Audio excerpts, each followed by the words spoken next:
29.8%로 상당한 틀렸습니다. 다시 할게요. 네. 네.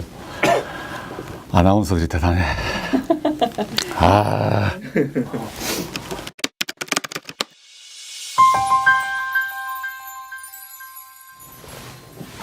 안녕하십니까, 조국입니다. 지난번 친절한 청와대 소년법 개정 청원 답변으로 인사드리고 다시 나오게 되었습니다.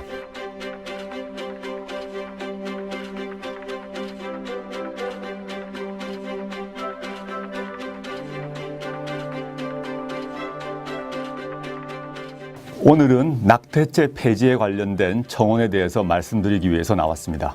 낙태죄 폐지 청원은 원치 않는 출산은 여성은 물론 태어나는 아이, 국가 모두의 비극으로 여성에게만 죄를 묻고 처벌하는 현행 낙태죄를 폐지해달라라는 내용으로 지난 9월 30일 개시 이후 한 달 만에 약 23만 명의 추천을 받았습니다.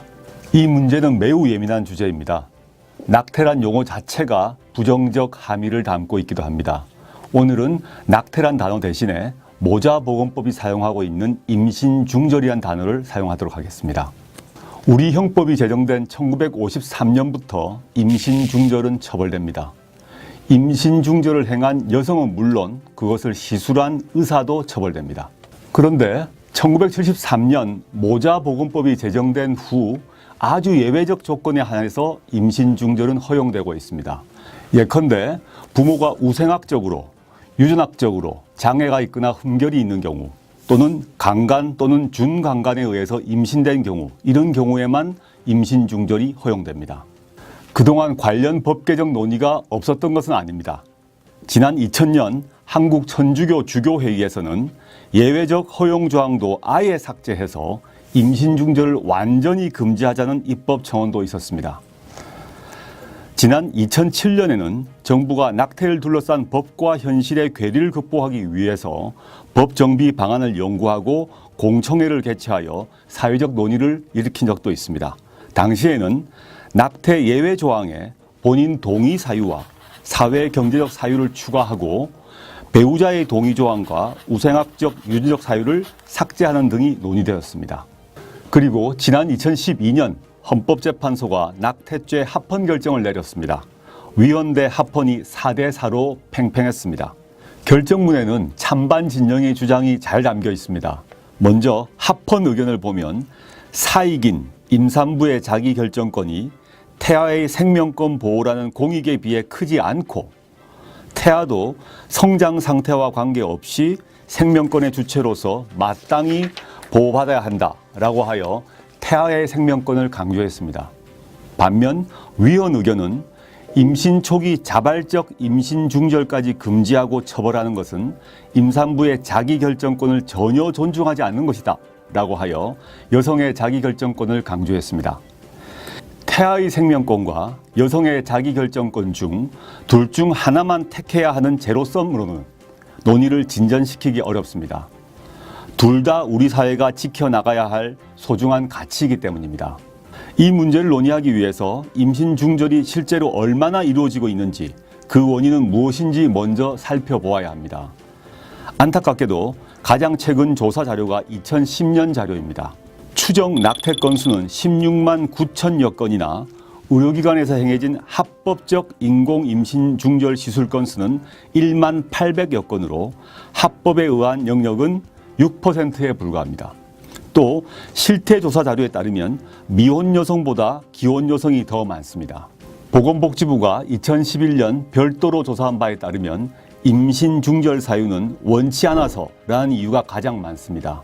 그리고 미혼이라서, 그리고 사회 경제적 이유가 있어서 등도 상당한 숫자입니다. 임신 중절을 줄이려는 당초 입법 목적과 달리 불법 임신 중절이 빈번히 발생하고 있는 현실입니다. 그런데 기소는 연 10여 건 정도입니다. 처벌은 더욱 희소합니다. 태아의 생명권은 매우 소중한 권리입니다. 임신 중절 시술로 인해서 생명권이 박탈된다는 것은 누구도 부인하기 어렵습니다.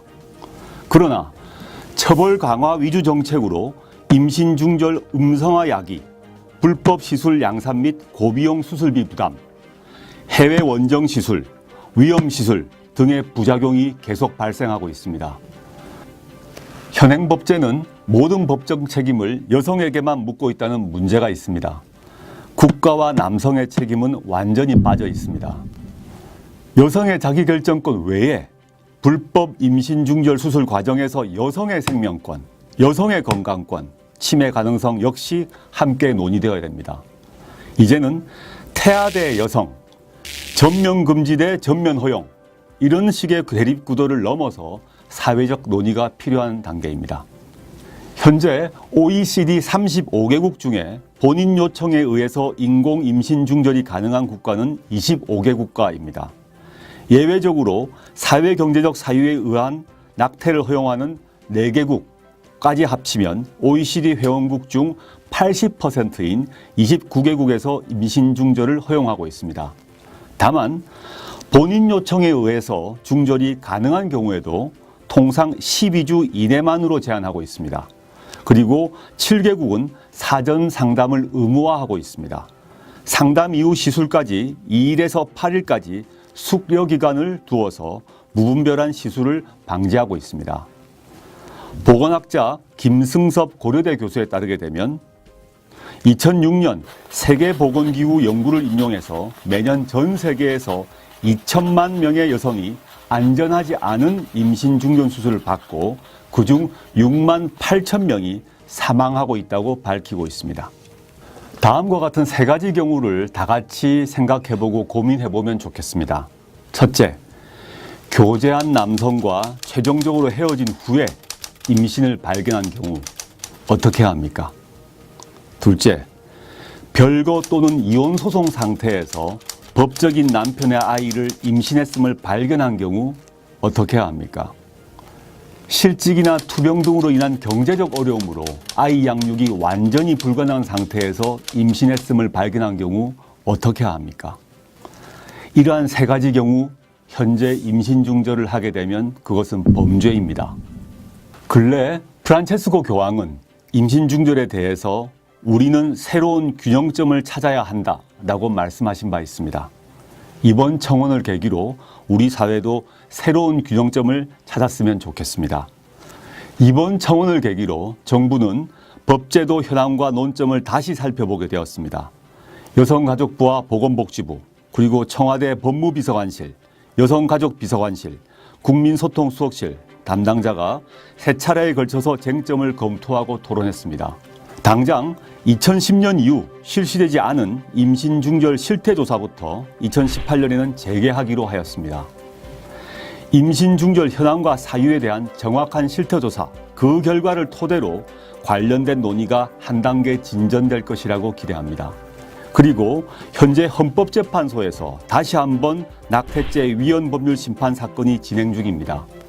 그 과정에서 새로운 공론의 장이 마련되고 사회적 법적 논의가 이루어질 것으로 전망합니다. 실제 법 개정을 담당하는 입법부에서도 함께 고민할 것을 기대하고 있습니다.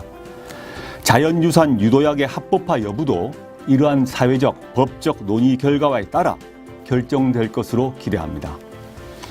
이와 함께 정부 차원에서 임신 중절 관련 보완 대책도 다양하게 추진하겠습니다. 먼저 청소년 피임 교육을 보다 체계화하고 내년에 여성가족부 산하 건강가정지원센터를 통해 가능한 곳부터 시범적으로 전문 상담을 실시하겠습니다. 그리하여 막막한 당사자들을 지원하겠습니다. 이 과정에서 임신 중절 관련 문제점을 보완하기 위한 현장 정보가 쌓여나갈 것이라고 기대합니다. 대통령께서 이미 지시한 바처럼 비혼모에 대한 사회 경제적 지원도 구체화될 전망입니다. 적극적 경제적 지원을 모색하고 있습니다. 입양 문화의 활성화도 함께 진행될 것입니다. 이상의 것은 여성만의 문제가 아니라 남성은 물론 정부의 역할도 중요합니다. 비혼이건 경제적 취약청이건 모든 부모에게 출산이 기쁨이 되고 아이에게 축복이 되는 그러한 사회를 만들도록 노력할 것입니다. 국가의 의무와 역할에 대해서도 함께 고민하겠습니다.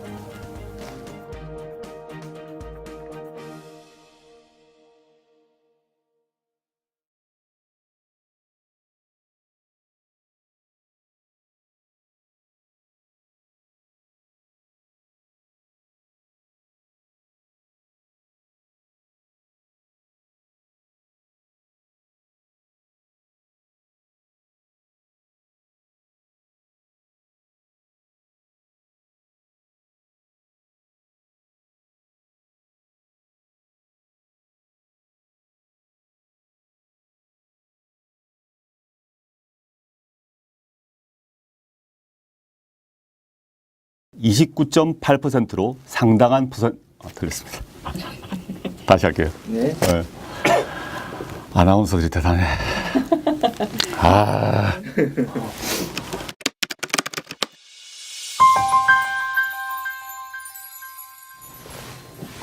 안녕하십니까, 조국입니다. 지난번 친절한 청와대 소년법 개정 청원 답변으로 인사드리고 다시 나오게 되었습니다.